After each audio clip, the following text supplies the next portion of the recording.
Salut! Moi, je suis une mordue de politique et de francophonie. Donc, quand les Canadiens sont appelés aux urnes, j'ai plein de questions. Je veux savoir quels sont les grands enjeux de la campagne électorale fédérale, mais tout particulièrement, quels sont les enjeux importants pour les francophones d'un bout à l'autre du pays. Et donc, pour parler de ces grandes questions-là, aujourd'hui, je vous amène dans l'ouest du pays parler avec Frédéric Boily. Il est professeur basé à Edmonton au campus Saint-Jean de l'Université de l'Alberta. Et avec lui, on va décortiquer ce qui se passe dans les provinces des Prairies et du Grand Nord. Mais avant ça, je vous amène dans l'Est parler avec Gabriel Arsenault, qui est professeur de sciences politiques à l'École des hautes études publiques de l'Université de Moncton. Bonjour Gabriel. Bonjour Stéphanie. L'économie néo-brunswickoise est parmi les plus dépendantes de l'économie américaine. Ce serait 92% de toutes les exportations de la province qui vont vers les États-Unis. La ville de Saint-Jean au Nouveau-Brunswick serait parmi les plus vulnérables au pays du point de vue de la crise tarifaire. Et pourtant, il semble qu'il y a d'autres enjeux qui intéressent les électeurs au Canada atlantique. Je pense notamment à une crise, une manifestation de pêcheurs de crabes qui a eu lieu à Terre-Neuve lors du passage de Mark Carney en début de campagne. Donc, quels sont les enjeux qui retiennent l'attention des électeurs au Canada atlantique? Les enjeux sont nombreux, à n'en pas douter. Les différents groupes de la société civile, les différents partis essaient de parler de différentes choses. Mais comme tu le mentionnais au début de ton intervention, l'enjeu de l'urne au Nouveau-Brunswick, c'est vraiment celui des tarifs.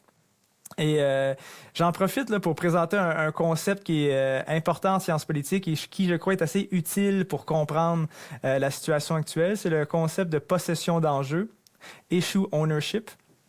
Donc, selon ce concept-là, les électeurs vont estimer qu'un parti est plus compétent ou plus motivé pour livrer la marchandise dans certains dossiers. Comme si on prend l'exemple de l'exploitation des ressources naturelles, les électeurs vont dire que c'est le Parti conservateur de Pierre Poilievre qui est le plus motivé, le plus prêt à faire ce qu'il faut pour livrer la marchandise, alors que l'enjeu des tarifs, qui est l'enjeu dominant dans la région, et je dirais à l'échelle du pays, est actuellement possédé par les libéraux depuis que Mark Carney dirige le parti. Donc, cet enjeu-là, il continue à être l'enjeu central malgré les autres questions économiques de la région qui s'imposent de façon ponctuelle, finalement. Ah oui, absolument. C'est ce que je dirais. C'est ce qui préoccupe les gens. Tu as mentionné Saint-Jean, évidemment, l'industrie du bois d'œuvre, l'industrie de la pêche. Mais il y a toutes sortes aussi d'industries qui dépendent de ces industries-là. Donc, certainement, si on regarde qu'est-ce que le gouvernement du Nouveau-Brunswick fait, ou comment le gouvernement du Nouveau-Brunswick parle des élections, c'est assez clair que la question des tarifs domine. L'an dernier, tu co-publiais un article, ma foi, quand même assez intéressant qui parlait du clivage linguistique chez les électeurs néo-brunswickois au palier provincial. C'est-à-dire que les électeurs francophones et anglophones avaient un comportement électoral très différent les uns des autres et on voyait que ça se poursuivait sur la longue durée. Est-ce qu'on voit ce clivage-là avoir une importance aussi grande au palier fédéral? Est-ce que les électeurs francophones et anglophones vont voter différemment aux urnes durant les campagnes électorales fédérales? La courte réponse, c'est oui. Donc, qu'est-ce qui m'intéresse, moi, avec cette question-là, c'est l'évolution dans le temps. Les francophones et les anglophones n'ont pas toujours été polarisés, c'est-à-dire qu'ils n'ont pas toujours eu des comportements électoraux distincts. Et au provincial, qu'est-ce qui m'avait interpellé, c'est que cette polarisation avait en fait jamais été aussi grande que lors des élections avec Higgs. Donc, Higgs est un vecteur de polarisation majeur en politique provinciale néo-brunswickoise. En ce moment, si on regarde les sondages, on a l'impression que cette polarisation est assez élevée au niveau fédéral. Donc, il y a sur 10 circonscriptions au Nouveau-Brunswick, il y en a 3 qui sont majoritairement francophones. Puis une 4e où les francophones sont assez bien représentés. Moncton-Dieppe, les francophones représentent environ 28% des électeurs. Donc, si on regarde ces 4 circonscriptions-là, ce sont les seules 4 où le Parti libéral est essentiellement assuré de remporter les prochaines élections. Dans les 6 autres où les francophones représentent une plus petite minorité, parfois c'est les libéraux qui sont à l'avance, parfois c'est les conservateurs, donc c'est plus équilibré, là. La Société nationale de l'Acadie, qui est un organisme qui se veut le porte-parole des francophones et des Acadiens au Nouveau-Brunswick, mais dans les 4 provinces du Canada atlantique, a émis des demandes très précises auprès des partis politiques dans une tentative de faire parler finalement d'Acadie et de francophonie dans une campagne qui, somme toute, en parle très peu jusqu'à maintenant. Est-ce que tu crois que la SNA va avoir gain de cause dans ces pressions-là pour avoir une meilleure reconnaissance de l'Acadie à Ottawa? C'est possible. Je n'essaierai pas de prédire l'avenir, là, mais je sais que René Cormier, le sénateur René Cormier, puis mène là, depuis quelques années là, un projet de caucus acadien au Parlement à Ottawa. On en parle. Je pense que les demandes de la SNA sont aussi assez raisonnables, finalement. Là. Par exemple, d'assurer un financement pérenne à la Fête nationale de l'Acadie. C'est pas une demande là, excessive, j'ai l'impression. Considérant le contexte actuel, si les libéraux l'emportent, je vois mal comment ces demandes-là seront refusées. Je souligne que c'est quand même assez exceptionnel. Deux des ministres les plus puissants de l'actuelle administration sont des Acadiens du sud-est du Nouveau-Brunswick. Le ministre le plus puissant, c'est Dominique Leblanc. C'est lui qui est responsable là, des affaires commerciales avec les États-Unis. Le dossier le plus chaud, lui, c'est le député de Beauséjour. Ginette Petitpas-Taylor aussi là, a été ministre là, longtemps sous Trudeau, puis maintenant sous Carney pour Moncton-Dieppe. Donc, au Conseil du Trésor récemment. Avec ces deux ministres-là, acadiens, aussi proches là, du centre du pouvoir, moi, j'ai l'impression que ça regarde assez bien pour la SNA. Ginette Petitpas-Taylor a été pendant un certain temps ministre des langues officielles. Oui. Un poste qui n'existe plus aujourd'hui, mais l'enjeu des langues officielles demeure important, évidemment, au Nouveau-Brunswick, en Acadie en règle générale. Un enjeu dont on a à peine entendu parler depuis le début de la campagne. Pour les francophones et les Acadiens des provinces de l'Est, qu'est-ce qui est important durant la campagne fédérale? Est-ce qu'il y a des promesses, des attentes de leur part vis-à-vis des différents partis politiques? C'est vrai qu'on parle pas beaucoup de langue. Par contre, dans la question des tarifs, on apprenait là, la semaine dernière que les politiques linguistiques du Québec étaient considérées comme une forme d'obstacle au commerce là, avec les États-Unis. Alors là, je propose d'inverser un petit peu les rôles parce que c'est vraiment toi la spécialiste des politiques linguistiques. Si les politiques linguistiques du Québec constituent des barrières au commerce, est-ce que les politiques linguistiques ailleurs au pays, par exemple au Nouveau-Brunswick, pourraient avoir un sort similaire? C'est une bonne question. Écoute, je vais répondre très rapidement. Mon hypothèse là-dessus, c'est que ce qui est le régime linguistique au Nouveau-Brunswick ressemble beaucoup à la loi sur les langues officielles au fédéral. Et ça semble pas être un enjeu du point de vue américain, alors que la loi 96, comme tu le sais, est beaucoup plus demandante du point de vue de la préséance de la langue française, etc. Et c'est là où vraiment ça semble faire obstacle. Mais est-ce qu'on peut s'attendre justement de la part des Dominique Leblanc, Ginette Petitpas-Taylor, de tenter de mettre l'enjeu des langues officielles sur le radar au travers de la crise tarifaire pour faire valoir les enjeux plus locaux qui sont ceux de leur propre circonscription là, à certains égards? Moi, qu'est-ce qui m'inquiète, c'est que là, on parle beaucoup là, de l'importance d'enlever les frontières, d'enlever les barrières au commerce entre les provinces. Puis, dans ce contexte-là, j'ai des inquiétudes qui sont peut-être infondées. Par contre, là, ça sera à toi de m'éclairer. Mais je sais qu'on parle des questions linguistiques lorsqu'il s'agit d'abolir là, les frontières ou les barrières au commerce entre les provinces aussi. Donc, je ne sais pas si ça va entrer en ligne de compte. La semaine dernière, l'ancien chef du Parti réformiste, Preston Manning, a pris le Canada atlantique à partie dans une lettre qu'il a publiée dans le Globe and Mail qui émettait finalement un avertissement aux électeurs du Canada atlantique et du centre du pays en disant « Si vous portez le Parti libéral au pouvoir une 4e fois avec Mark Carney à la tête du pays, vous allez avoir une crise d'unité nationale sur les bras. Et ce sera votre faute, on vous avertit. » Comment est-ce que cet avertissement-là a été reçu au Canada atlantique? Est-ce que ça a fait mouche? Est-ce que ça va changer le comportement des électeurs compte tenu de ce qu'on voit sur le terrain actuellement? Honnêtement, ça n'a pas eu beaucoup d'effet. Je pense qu'ici, on n'a pas perçu la menace comme étant très crédible. D'ailleurs, Danielle Smith elle-même a rassuré les Canadiens là, qu'elle n'envisageait pas de tenir un référendum, à moins qu'il y ait une initiative populaire là, du bas vers le haut, mais qu'elle-même ne piloterait pas cette initiative-là. Mais moi, j'ai quand même trouvé cette déclaration-là rafraîchissante dans la mesure où on met beaucoup l'accent sur les consensus là, de l'équipe Canada, tu sais, face aux États-Unis, on veut se montrer unis, mais en même temps, on est en période électorale, c'est le moment là, pour les dissensus d'être abordés, pour les désaccords. Puis la lettre de Preston Manning rappelait quand même là, qu'il y avait des divergences régionales majeures. L'engouement pour le Parti libéral qu'on observe depuis que Carney et Trump ont été respectivement élus, caractérise pas du tout là, l'Alberta et la Saskatchewan en particulier. Donc, moi, j'ai trouvé ça, même si concrètement, je crois pas là, qu'il y a une menace là, de sécession, c'est un rappel qu'il y a des divergences, qu'il y a des désaccords importants, puis qu'il faudrait aller au-delà là, de la possession d'enjeux, puis aborder des vrais débats d'idées. Hein? Au niveau, par exemple, du développement des ressources, ça, c'est un désaccord qui demeure réel. Hein?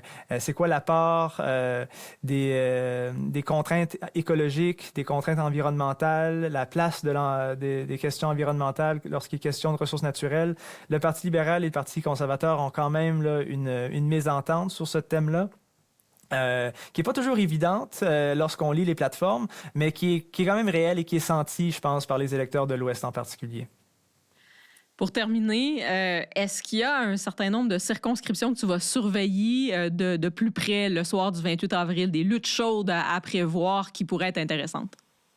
Oui, il y en a quelques-unes. Donc, il y a des châteaux forts, mais effectivement, il y a des... mais même, je voulais mentionner qu'à l'intérieur des châteaux forts, il y a quand même une circonscription là, que moi, je vais surveiller avec attention. C'est Madawaska-Restigouche, parce que notre collègue... Guillaume Deschênes-Thériault, un ancien de l'Université de Moncton aussi. Oui, on le salue. Oui, un politologue qui avait quand même marqué l'Université de Moncton, parce que le journaliste Pascal Reichnog de l'Acadie Nouvelle avait fait un article sur à quel point Guillaume Deschênes était un étudiant là, extraordinaire. Donc, il a marqué l'université, en tout cas le département de sciences politiques, et là, il se présente pour la première fois. C'est lui qui va succéder à René Arsenault. René Arsenault ne se représente pas dans Madawaska-Restigouche. Alors ça, je vais surveiller ça attentivement. Mais sinon, au niveau des luttes comme telles, oui, il y en a quelques-unes. À Miramichi-Grand Lake, c'est assez imprévisible. Jake Stewart a décidé de ne pas se représenter. Et c'est Mike Dawson qui va lui succéder comme candidat du Parti conservateur. Et Mike Dawson était un élu provincial. Il s'est fait élire là, réélire à l'Assemblée législative du Nouveau-Brunswick juste à l'automne. Il a décidé de démissionner alors qu'il venait tout juste là, de se faire élire, ce qui est assez curieux.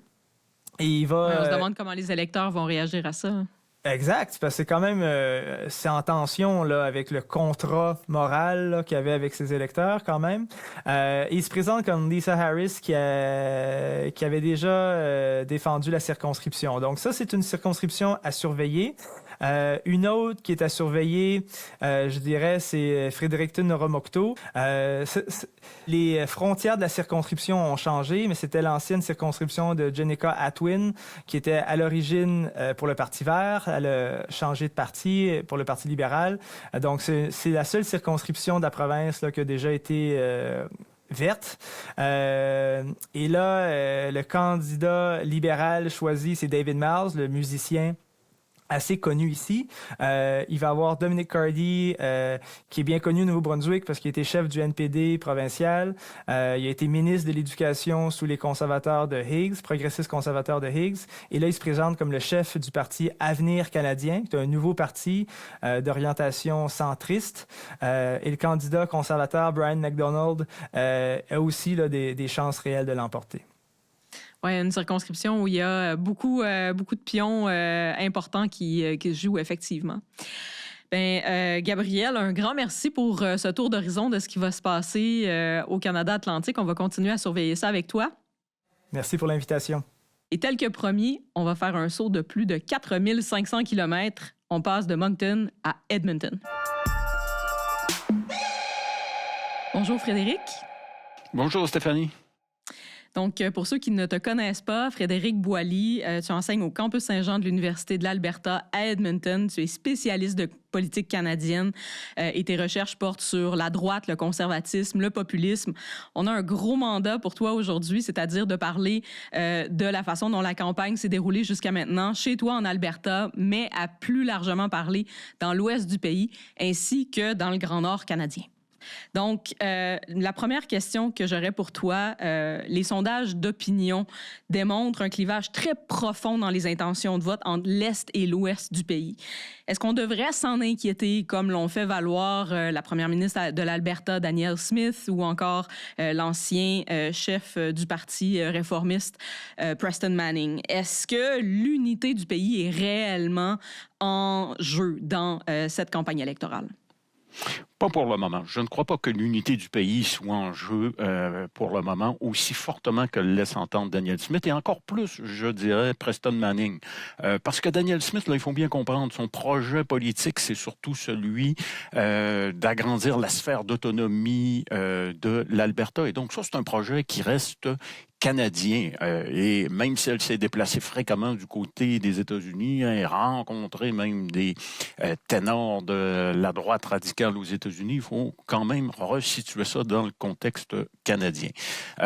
Mais il y a quand même un certain problème d'unité nationale qui découle des deux dernières élections d'une certaine façon, c'est-à-dire 2019 et 2021, où on voit quand même là, cette base conservatrice dans l'Ouest, cette difficulté et peut-être presque encore une impossibilité même pour la prochaine élection, celle qui est en cours, pour être en mesure là, d'élargir cette base conservatrice du côté de l'Ontario, du côté du Québec ou de l'Atlantique. Mais parler de crise d'unité nationale pour le moment, je pense que ça, c'est prématuré et largement prématuré.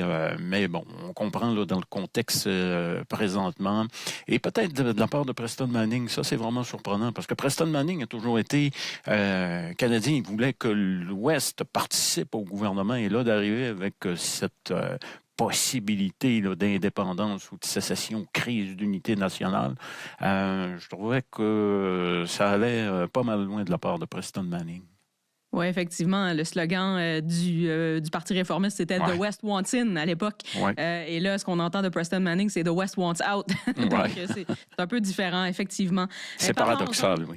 Tout à fait. Parlons-en de cette unité-là, justement. On a vu que les coutures de la grande tente bleue conservatrice ont été mises à rude épreuve depuis le début de la campagne, avec des tensions entre, justement, la vision des conservateurs d'une frange plus réformiste, dont s'est entouré Pierre Poilievre et dont on a beaucoup d'échos en Alberta, c'est la posture qui prévaut en Ontario, plus progressiste, conservatrice, notamment à l'égard de la façon dont on devrait traiter Donald Trump.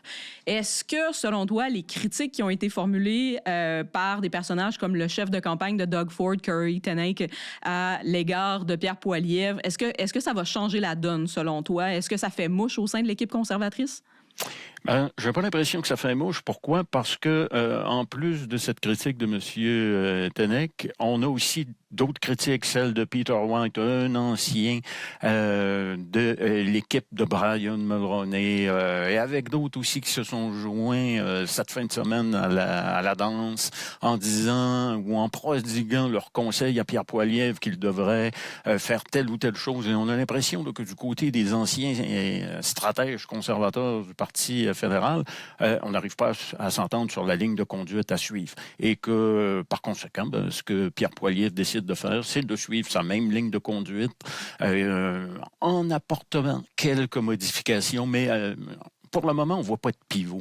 On ne voit pas de pivot, pourquoi? Parce que je pense que les conservateurs regardent les sondages et se disent on est quand même à 37, 38%, parfois un petit peu plus haut, parfois un peu plus bas.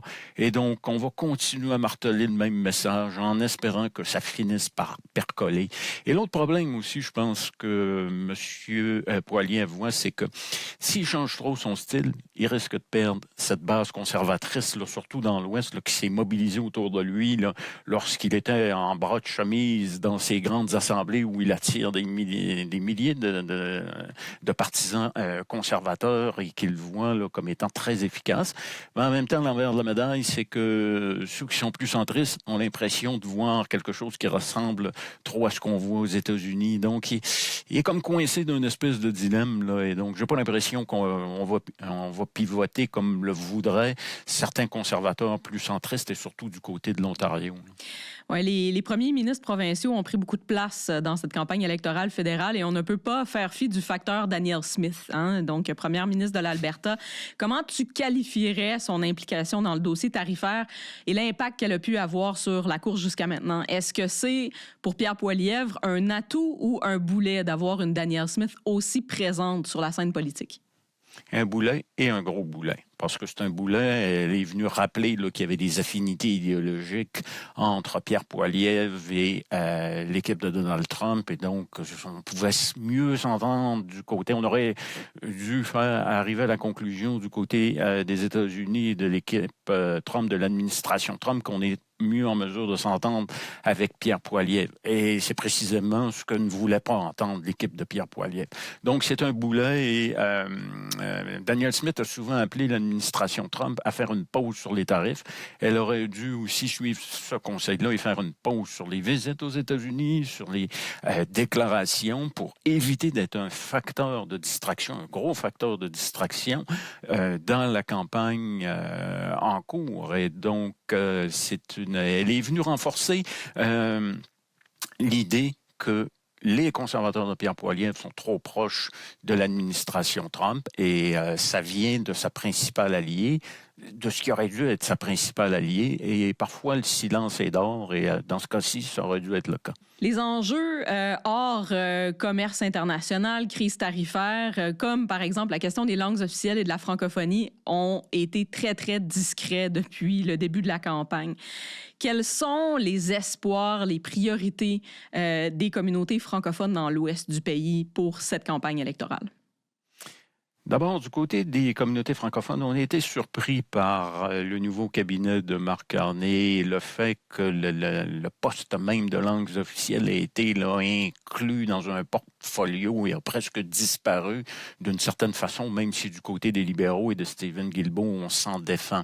Ça n'a pas envoyé un message très rassurant du côté des communautés francophones en situation minoritaire partout dans l'ouest du pays. On a l'impression que on passe en quelque sorte au second plan, qu'il y a deux langues officielles, mais qu'il y en a une qui est peut-être un peu moins importante que l'autre, puisqu'on ne la met pas de l'avant. La question aussi du français de M. Carney peut avoir fait sourciller, mais de manière générale, je pense que les communautés francophones en situation minoritaire s'attendent quand même que du côté des deux grands partis, là, ceux qui peuvent former le prochain gouvernement, qu'on soit en mode quand même de collaboration, et notamment dans le milieu de la santé, dans le milieu aussi de la petite enfance, pour s'assurer là d'un système de garderie là, qui soit efficace pour les francophones hors Québec. Le fameux continuum aussi en matière d'éducation est très important. Et donc ça veut dire pour l'éducation postsecondaire de s'assurer là, qu'il y a du financement nécessaire.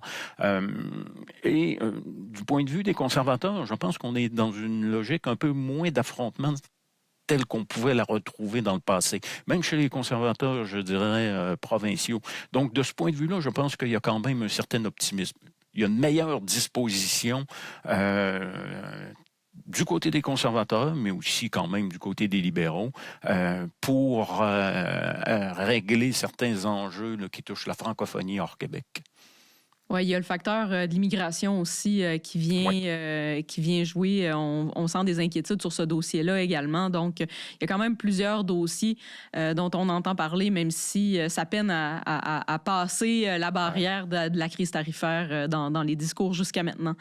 Le Grand Nord canadien a rarement fait l'objet d'autant d'attention durant une campagne électorale fédérale, mais l'enjeu de notre faiblesse de défense nationale dans cette région du pays là, là change la donne dans le présent contexte. Comment cette attention-là est perçue dans les 3 territoires, en particulier au Nunavut, où à la fois Pierre Poilievre et Mark Carney ont fait des promesses entourant des investissements en matière de défense? Oui, tu as raison de le souligner. Il y a quand même eu là, pas mal de promesses qui ont été faites et donc une attention beaucoup plus grande que par le passé.